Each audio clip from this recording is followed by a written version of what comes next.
እትሰምዕዎ ዘለኹም ክላሲካል ወይ ከዓ ሙዚቃ ብኤአይ ዝሰራሕዎ ሙዚቃ እዩ። ብኤአይ ትደልይዎ ሙዚቃ ወይ ከዓ መዐጀቢ ሙዚቃ ንኢንትሮ መዐጀቢ ክኾን ይኽእል ምስራሕ እትደልዩ ወይ እውን ኤአይ ተጠቒምካ ናይ ኢንትሮ ወይ ከዓ መእተዊ ሙዚቃ መእተዊ ናይ መስታወቅያ ክኾን ይኽእል ናይ ካልኦት ነገራት መእተዊ ንምስራሕ እትደልዩ ነዚ ቪድዮ ካብ ልቢ ተኸታቲልኩም ረአይዎ። እዚ ለም ኢንፎ ዩቲዩብ ቻነል እዩ። ነዚ ቻነል ሰብስክራይብ ዘይገበርኩም ሰብስክራይብ ግበሩ። ሰብስክራይብ ዝገበርኩም ከዓ እዚ ሓበሬታ እዚ ንኻልኦት ኣዕርኽትኩም ቤተሰብኩም ንኽበፅሖም ሸር ግበርዎ። ሕዚ ብቐጥታ ናብቲ ቪድዮ ክቡራት ተኸታተልቲ፣ ሕዚ ብቐጥታ ክንገብሮ ዝግበአና ናይ ሙዚቃና ግጥሚ ነዘጋጁ መጀመርያ ኣነ ከምዚ ገይረ ኣዘጋጅየ ኣለኹ። ነዚ ኮፒ ይብሎ ብትግርኛ ዝፀሓፍክዎ መጀመርያ ናብ እንግሊዝኛ ቅይሮ ኣለና። ናብ እንግሊዝኛ ንቅይር ከዓ ቻት ጂፒቲ ዝበሃል እኒአና ከምኡ ዝገብር ማለት እዩ። ንሱ ትርጉም ንሱ ዝቅይር ማለት እዩ። ወይ ብኣማርኛ ዝነበረ ናብ እንግሊዝኛ ዝቅይር። ስለዚ ኣብ ቻት ጂፒቲ ከይደ ፕሊዝ ቼንጅ በቃ እዚ ትግርኛ ዝነበረ ናብ እንግሊዝኛ ፊደላት ቀይረለይ ኢለ ኣብ ቻት ጂፒቲ ይፅሕፍ ማለት እዩ። ከምዚ ገይረ ፅሒፈ ኣለኹ ናብ እንግሊዝኛ ቀይረለይ ኢለ ኣለኹ። ከምዚ ገይሩ ኣብ ዝሓፀረ ክሳይ ይቅይረለይ ከም እትሪእዎ ዘለኹም። ሕዚ ድማ ነዚ እንታይ ንገብሮ ኮፒ ንገብሮ ነቲ ዝተርጎመልና ኮፒ ንብሎ እሞ ድሓር ናብቱ ቅድም ዝነበርናሉ ማለት ካብቲ ኮፒ ዝወሰድናዮ ናይ ትግርኛ ክኾን ይኽእል ዋላ ዝኾነ ቦታ ፔስት እሞ ንብሎ። ካብኡ ተወሰነ ኤዲት ንገብሮ ማለት ንእሽተይ ችግራት ኣለዎ እዩ። ትክክል ዝረእይዎ እዚ ዝኾነ ኣቲልና ኣሎ።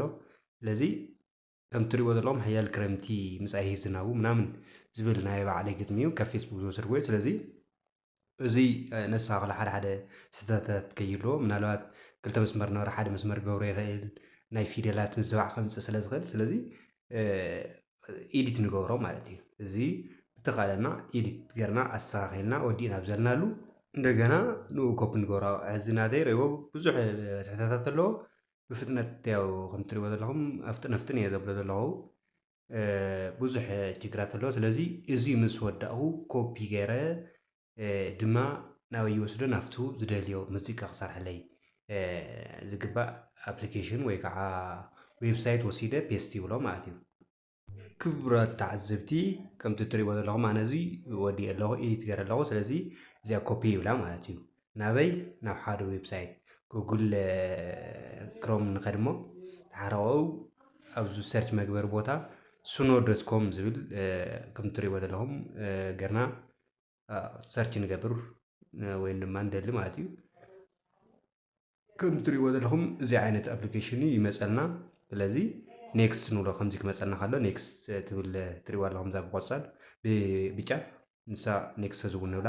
ካብዚ እንደልዮም ዓይነት ናይ ሙዚቃ ክሳይ ኢንስትሩመንት ድዩ ውቅዒት ዝበሃሉ ማለት ንመርፆም ካብዚ ማለት ብዙሓት ኣለዉ።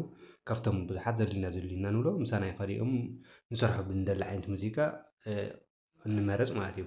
ካብኡ እዚ መሪፅና ኔክስት ንብሎ ማለት እዩ። ካብኡ በቃ ከም ደልዮ ርእይዎ ከምቲ ማለት ተወሰነ ተወሰነ ንመርፅ እሞ እንደልዩ ዘበለ ካብኡ ኔክስት ንብሎ ማለት እዩ። ዝኻኣልና መሪፅና ስለዚ ከም እትሪእዎ ኔክስት ዝውን ኔክስት ንብሎ ኔክስት በቃ ኔክስት እናበልና ንቐፅል። ከምዚ ባክግራውንዱ ከምዚ ይመፅእ ማለት ስለዚ እዚ ላዕለዋይ ትሪእዎ ዘለኹም ኢንተርዩር ኦውን ላይሪክስ ወይም ግጥሚ ማለት እዩ ይብለና ኣሎ። እዛ ላዕለወይቲ ትሪእዋ ኣለኹም ከስተም ትብል ተላዕለወይቲ ጫፍ እኒኣ ማለት እዩ። ከስተም ትብል ነብርሃ ካብኡ ብድሕሪኡ ምቕፃል ንኽእልና ማለት እዩ። ሕዚ ኣብዚ ላዕለዋይ ትሪእዎ ዘለኹም ላይሪክስ ዝብል ዘሎ ኣብዚ ንነኽኦ ማለት እዩ። ላይሪክስና ፔስት ንብሎ ማለት እዩ ግጥምና ማለት እዩ። ኣብዚ ፔስት ምስ በልናዮ ብምቕፃል ትሕት እንተኢልና እንታይ እኒኦ ስታይል ኦፍ ሙዚክ ይብል ኣሎ። ካብቶም ዝመረፅናዮም ዝኾን ይኽእል እዩ። ሕዚ ሓደ ንኣብነት ድራም ኢለኒ ክቡር ዘለዎ እዩ። ካልኦት እውን ትፈልጥዎም ማለት ናይ ባዕልኹም ምምራፅ ትኽእሉ ኢኹም። ኣነ ኤሌክትሪክ ጊታር ክህልዎ ኣለዎ ኢለ መሪፀ ኣለኹ።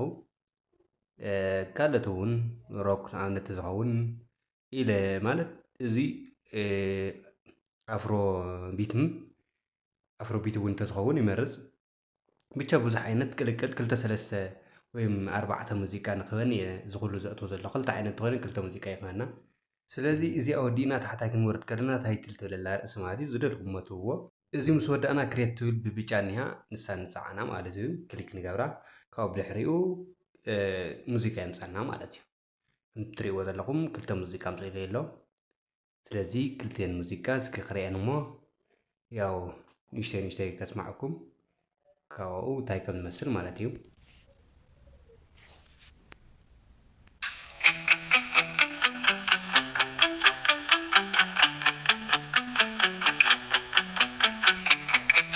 Girem di misai snabu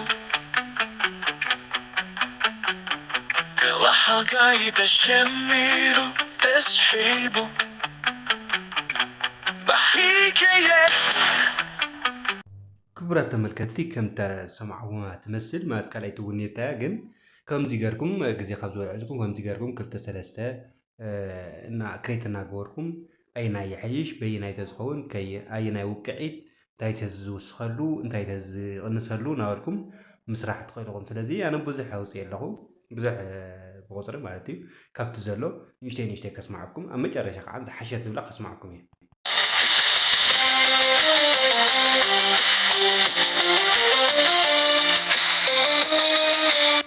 حياة كرمتي مش عايز مبو تلاقي حاجة تسمعه تسحيبه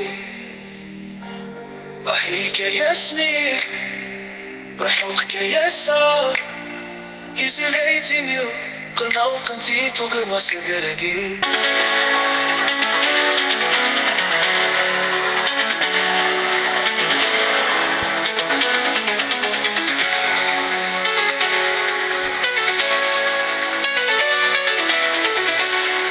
ስለዚህ ክቡራት ተመልከቲ ከምዚ ገርና ብኤአይ ሙዚቃ ምስራሕ ንኽእል ኢና መጨረሻ ምስ ሰራሕናዮ እቲ ሙዚቃና ምስ ሰራሕናዮ ፐብሊሽ ምባል ንኽእልና ፐብሊሽ ኢልና ቪድዮም ምስራሕ ንኽእል ኢና ወይ ከዓ ቪድዮ እንተሃልይና ዘቀናጀናዮ ፎቶ ገለገለ እንተሃልይና ምስኡ ሚክስ ምግባር ንኽእልና እንደገና ብኻሊእ እውን ቪድዮ ስርሐልና ነዚ ሙዚቃ ዝኸውን ቪድዮ ስርሐልና ኢልና እውን ንኤአይ እንደገና ምሕታት ንኽእል ኢና ወይ ከዓ ቀፃሊ ቪድዮ ከመይ ጌርካ ቪድዮ ከም ዝዘጋጆ ክሰርሐልኩም ይኽእል እየ ምናልባት እዚ ትደልዩ እንድሕር ኮንኩም ኣብ ኮሜንት ፃሕፉለይ መጨረሻ ክጋብዘኩም እየ ዝበልኩኹም ፅብቕቲ ዝበልክዋ ኣነ ካብ ዝሰራሕዋ በዛ ግጥሚ እዚኣ ካብ ተሰርሐት ሙዚቃ ማለት ደሓንያ ካብ ዝበልክዋ ሙዚቃ ክጋብዘኩም እየ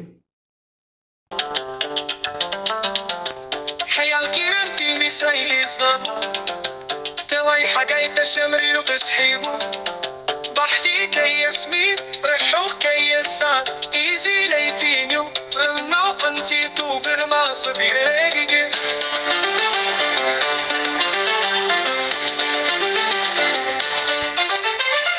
حيالكي انتي مسيسنا تواي حاجة تشمري وتسحيبه بحثي كي يسمين رحوك كي يسان ايزي ليتينيو رمنا وقنتي توبر ما صبيريجي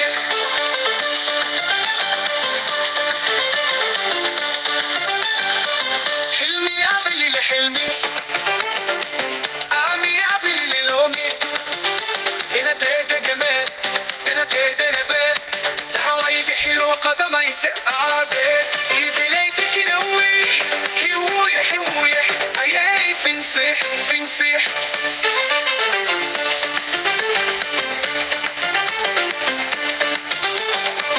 ايزي ليتك نوي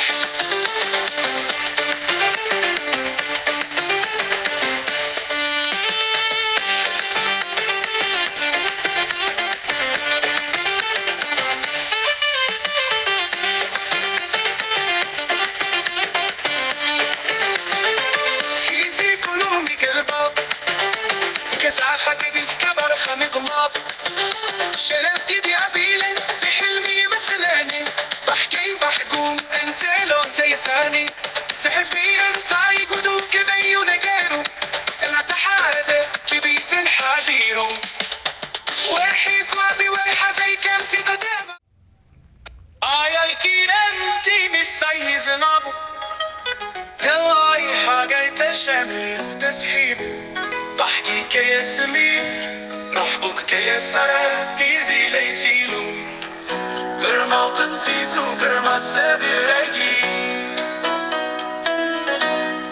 حلمي قبل الحلمي آمي قبل ليلومي أنا تدقبه أنا تدربه بحراوي جحيرو قدام يسمعبه إيزي ليتي كيلوي